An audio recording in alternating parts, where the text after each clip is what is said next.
Mr. President, last November, the American people elected President Trump and a Republican Congress with a clear mandate. And since taking control in Washington this year, we've been working to deliver on our promise of a safer, stronger, and more prosperous America. Now we have the opportunity to pass a bill that advances all of these priorities and sets our country up for better days ahead. We've worked hard on this, and now it's time to deliver. Mr. President, the centerpiece of our bill is permanent tax relief for the American people. The 2017 Republican-led tax cuts lowered rates for every income bracket. We doubled the child tax credit and nearly doubled the standard deduction. But those policies will expire at the end of the year without action from Congress, which means a typical family would be hit with a $1,700 tax hike next year. In my state of South Dakota, South Dakotans would see their taxes go up on average $2,500. We're determined not to let that happen. Not next year, not ever. Our bill makes the 2017 lower tax rates permanent. It raises the child tax credit to $2,200 per child and links it to inflation permanently. And it maintains the higher standard deduction that 90% of taxpayers use. And, Mr. President, we're not stopping there. Seniors will have an even higher standard deduction. Millions of tipped workers will benefit from no tax on tips. And millions of hourly workers will be able to keep more of their overtime pay with no tax on overtime. Mr. President, passing this bill means smaller tax bills and bigger paychecks for the American people permanently. It will also help get our economy firing on all cylinders again. In 2017, we boosted our economy by lifting the tax burden on American businesses. We lowered tax rates for the owners of small and medium-sized businesses, farms, and ranches. We made it easier for them to recover the cost of investing in their businesses, which in turn freed up cash for them to invest in their operations and their workers. These and other major reforms helped kickstart our economy. And now we have the opportunity to make all of the pro-growth reforms from 2017 permanent and go even further. Our bill makes the small business deduction permanent. Full expensing for new equipment and domestic R&D will be permanent. Full expensing for new factories and factory improvements will generate growth and job creation, encourage more goods to be made in America. A higher death tax threshold that's linked to inflation will spare countless family farms, ranches, and small businesses from a potentially devastating tax and the cost of burdensome planning.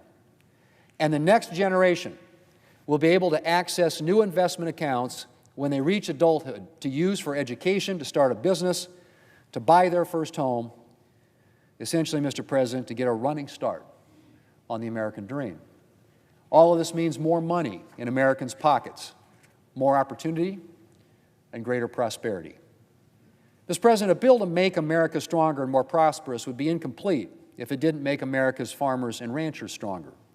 Agricultural producers will, of course, benefit from permanent tax relief. But this bill also directly addresses the challenges producers have faced these past few years. It increases reference prices for every covered commodity. It enhances crop insurance coverage and affordability, including for farmers just starting out. And it supports risk management, disaster assistance, and conservation programs that producers depend upon. Mr. President, the last few years have been some of the toughest in recent memory for American agriculture. And I'm proud that this bill addresses these issues head on. And I can assure America's farmers and ranchers that their priorities will continue to be a priority here in Washington. Mr. President, this bill is also about a stronger America. And it makes a generational investment in our national security, all of our national security. And that starts with securing our borders. The Trump administration has already done incredible work stemming the flow of illegal immigrants and deporting criminals who had taken up residence in our country.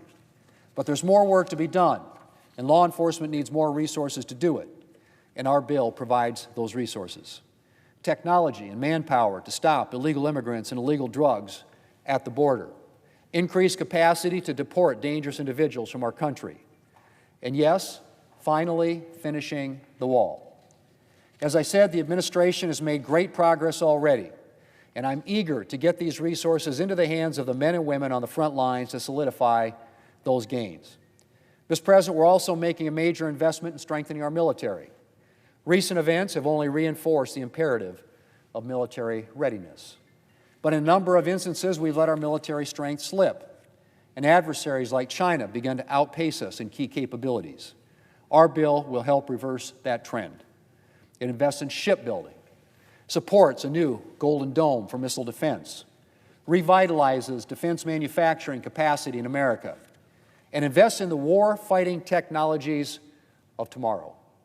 With this bill, we can help ensure that our men and women in uniform have what they need to deter and defeat any threat. Mr. President, we're safeguarding our national security from every angle, which means addressing energy security.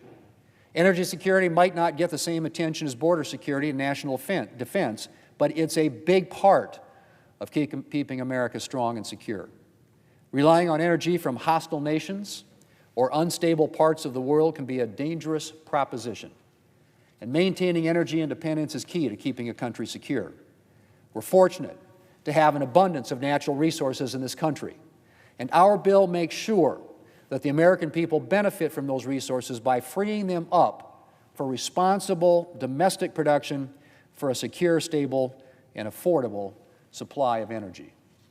Mr. President, there's a lot more I could say about this bill, but before I close, I just want to talk about how this bill delivers on Republicans' promise to rein in the size of government.